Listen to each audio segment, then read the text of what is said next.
Right now, somewhere in the world, someone is standing at the bottom of an escalator, looking at a staircase right beside it, and choosing the escalator. Not because they are carrying heavy luggage, not because they are physically injured or exhausted, just because the escalator is there, moving effortlessly upward, while the stairs require muscular effort. A split second later, a subtle wave of low-level modern shame kicks in. They think about the gym membership card gathering dust in their wallet. They remember the endless stream of fitness influencers on social media telling them to grind harder, wake up at 5 in the morning, and crush their goals. They feel like they are failing at basic human discipline. Here is the uncomfortable truth that the multi-billion-dollar wellness industry will never tell you. You are not lazy. You are not weak-willed or failing at life.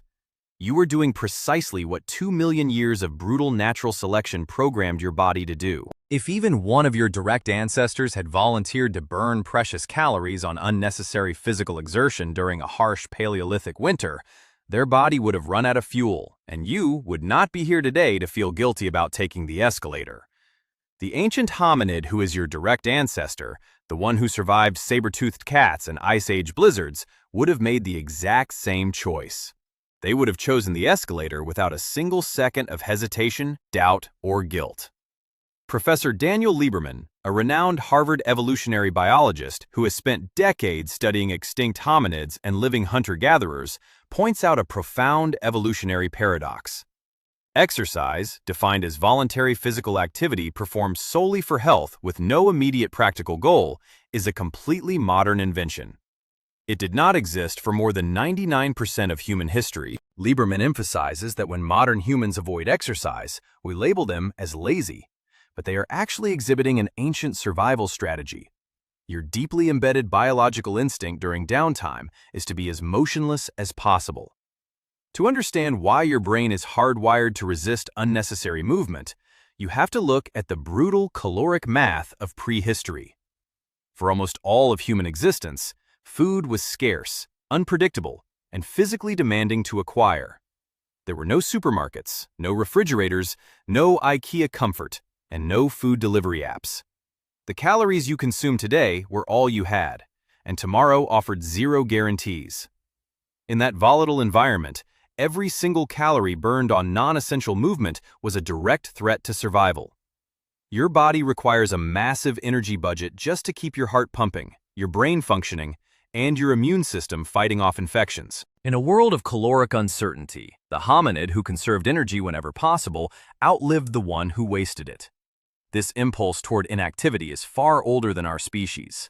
A landmark study published in the journal Nature revealed that chimpanzees, our closest living evolutionary relatives, remain inactive for nearly 10.5 hours out of every 12-hour daylight period. Our early ape ancestors evolved in dense rainforests, where low energy expenditure was key to survival.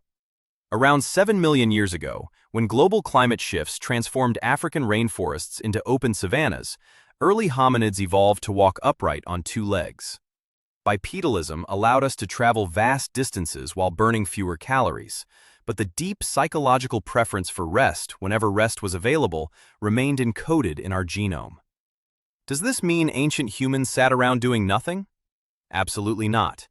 Anthropological studies of the Hadza hunter-gatherers of Tanzania, one of the last remaining populations living a traditional foraging lifestyle, show that Hadza men walk roughly 8 to 11 miles every day, while Hadza women cover 4 to 6 miles. On the surface, these numbers make it seem like hunter-gatherers were getting endless amounts of physical exercise. But there is a crucial distinction. None of that movement was exercise. Every single step had a direct, vital purpose.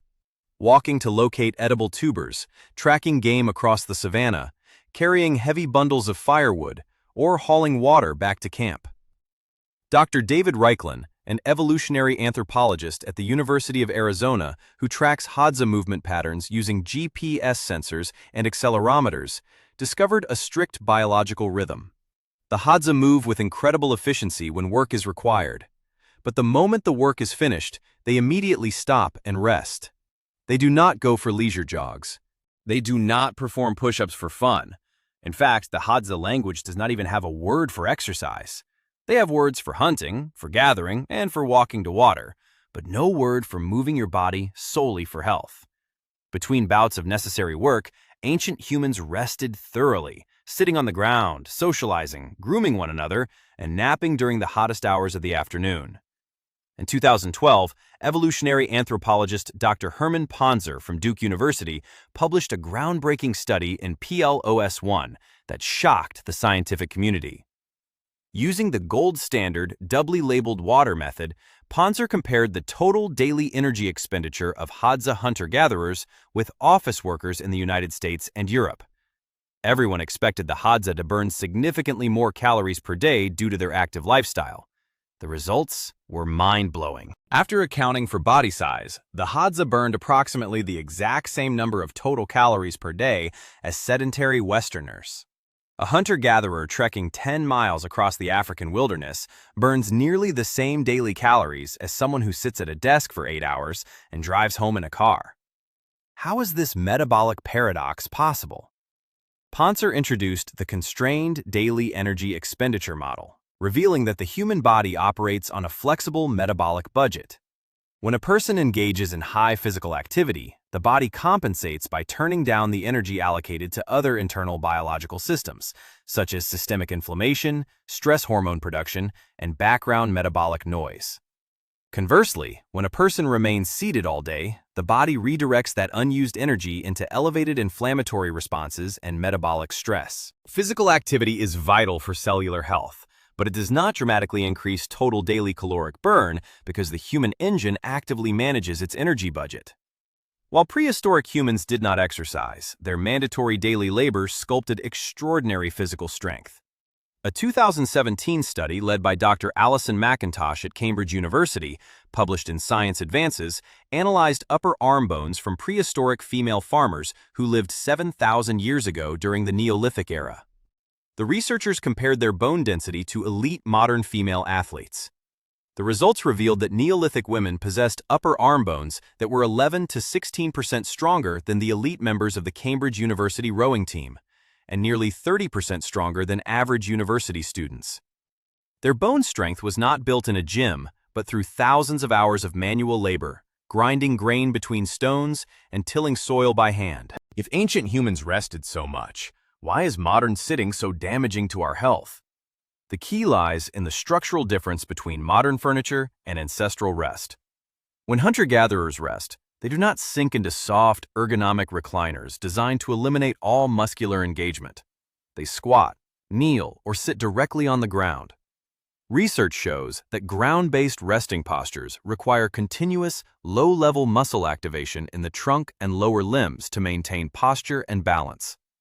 Furthermore, prehistoric rest was constantly interrupted by small movements, changing positions, picking up tools, or tending the fire. In contrast, modern humans sit in hyper-engineered chairs staring at glowing screens, remaining entirely motionless for 6 to 8 hours at a time.